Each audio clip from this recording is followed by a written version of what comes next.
Amanda McClelland has worked in many international humanitarian crises, including being one of the key figures in our response to Ebola in West Africa in 2015. For that work, she was awarded the Florence Nightingale Medal, which is the highest honour a nurse can receive. In East Africa, as I mentioned, she has been heading up the Red Cross response to the cholera outbreak. And she'll be able to talk to us about why this situation is now being described as a race against time. Amanda will be interviewed tonight by my colleague Anthony Balmain. Thanks very much, Zane, and thank you, Amanda, for joining us at this time of the morning in Geneva. It's very good of you. Look, first of all, Amanda, please describe for us, if you can, what have you been seeing in Somaliland? I think the conditions there are, as Jess described, it's extremely dry and the water situation is extremely precarious. I mean, people are essentially drinking mud at the moment. The only clean or semi-clean water is trucked, and that water comes from large wells dug inside dry riverbeds. So the situation is really quite dire after 2 consecutive seasons without rain. But as just said, there's also a lot happening and communities banding together to try to respond in the best way they can. And what has been the biggest challenge in this crisis for you? You've just been there, you've been working on this. So what is the biggest challenge right now? I think that there's 2 main challenges for us. The one inside Somaliland is essentially access. People are on the move, so it's very difficult to know where they are or where they're going. They're following pasture, they're semi-nomadic, nomadic pastoralists. So it's difficult to know where they are and where they're going to be, depending on the rain. And I think the access issue is probably, the security around access is the other big issue. So there's still insurgents in the area between Somaliland and Puntland. And so we have to be extremely careful in terms of where we are moving our expat staff in particular, but also our local staff aren't free to move everywhere because of clan issues. And then I think the second biggest challenge is external to Somaliland, is that it's unusual to have so many countries affected at the same time, at the same scale.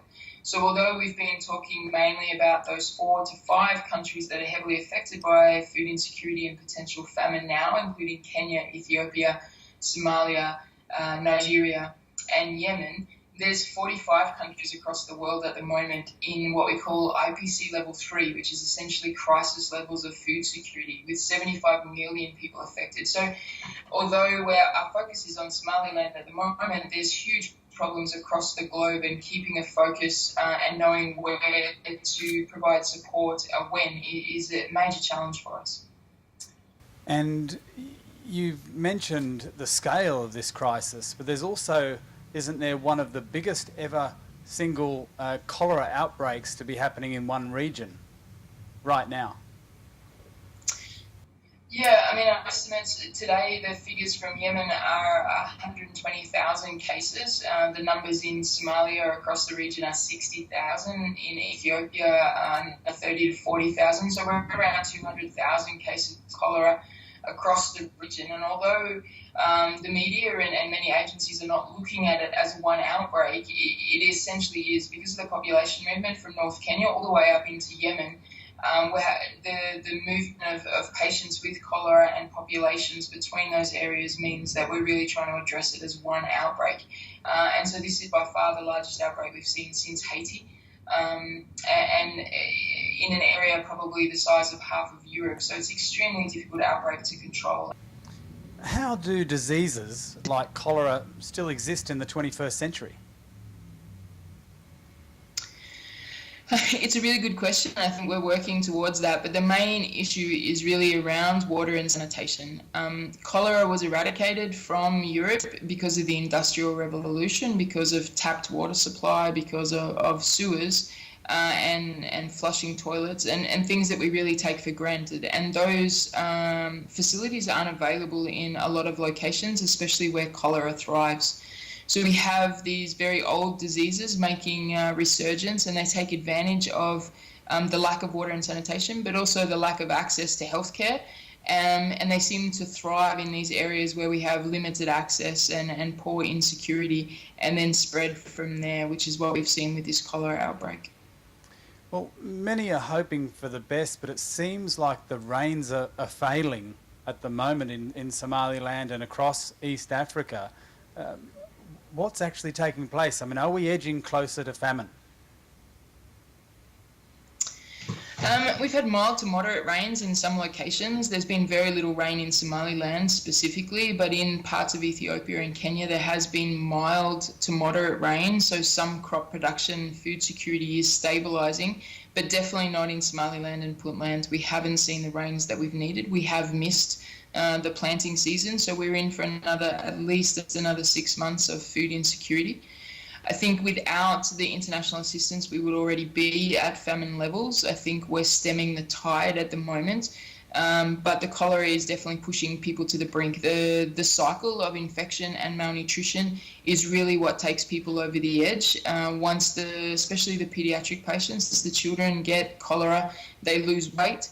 They don't have enough food to recover. Their immune systems are extremely low, and then we see large amounts of mortality from simple things like common colds and pneumonias because they just don't have the immune system to respond. So I think we are close to the edge. I think there is a concerted effort, more needs to be done. We need to get to the areas that are most affected, to those populations that are in inaccessible areas and don't have the capacity to move to assistance. And if we don't do that in the next, I would say next 3 to 4 weeks, then we will cross the threshold into famine. Well, we heard from Jess about the strength and resilience of people in Somaliland who are helping their friends and neighbours to get through. What did you see as this crisis is unfolding? Are people obviously still helping with the little they have? I mean, I think that there's two main sources of help. Obviously, people come from large clan groups where they work with one another. And I think what we did see as we came into Ramadan was really the Islam faith and the ability of sharing and supporting one another is really built into this time of year. And so we've seen large numbers of local people advertising on TV that they're doing a collection for a specific village.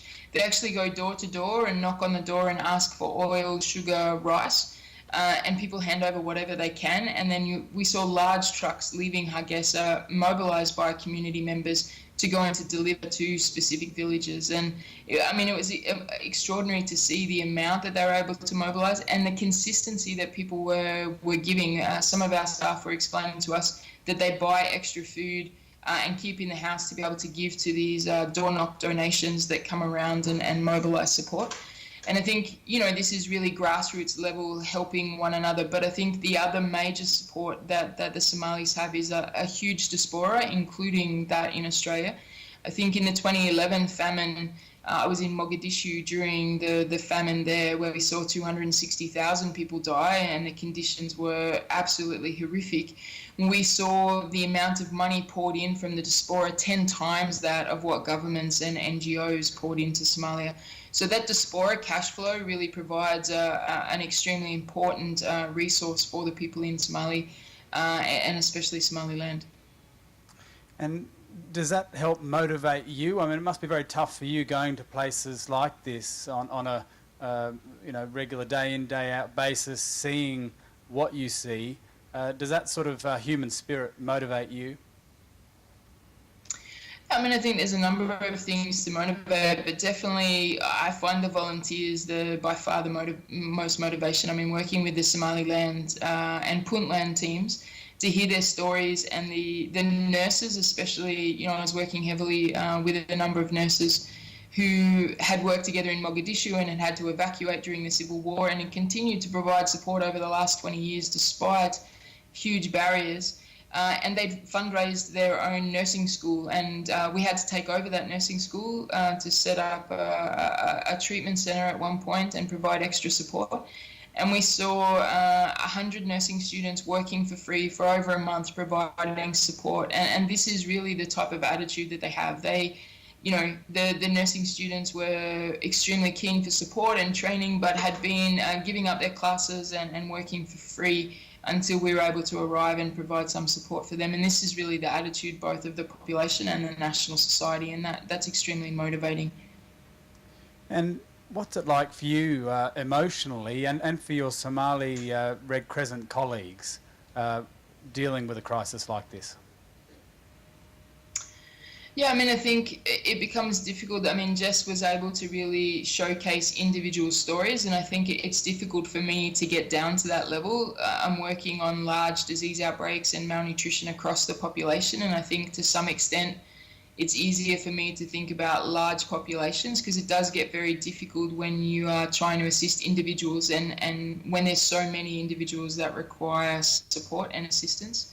I think the other difficult thing is knowing that we were here in 2011 and trying to raise the alarm and try to do more to avoid what we saw in 2011, and really knowing the history of that famine very well and being able to track almost on a weekly basis that we're statistic for statistic, almost to the day with that outbreak. The cholera started at exactly the same time. The measles outbreak started at exactly the same time.